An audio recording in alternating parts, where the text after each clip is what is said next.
Inner Wheel club of Kolhapur sunrise यांच्या वतीनं E pink रिक्षा प्रदान करण्यात आली। टुगेदर वी कॅन या संकल्पनेतून इनरव्हील डिस्ट्रिक्ट 317च्या माध्यमातून सक्षम स्त्री सक्षम समाज घडवण्यासाठी विशेष प्रयत्न सुरू आहेत।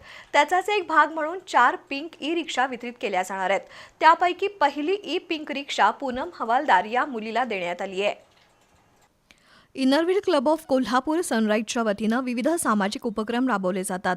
डिस्ट्रिक्ट चेअरमन उत्कर्षा पाटील तसंच मार्वलस इंजिनियर्स ग्रुप ऑफ कंपनीच्या CSR फंडातून आणि कदम बजाज यांच्या सहकार्यानं ई पिंक रिक्षा गरजू महिलांना देण्यात येणार आहेत।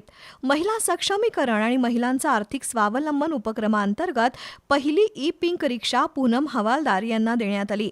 यावेळी प्रेसिडेंट स्मिता खामकर, एडिटर स्नेहल धाकोजी, बजाज ऑटोमोबाईलचे निलेश कदम, स्वाती शहा, चंदा बेलेकर, सोनाली जाधव, मुमताज मुजावर उपस्थित होत्या।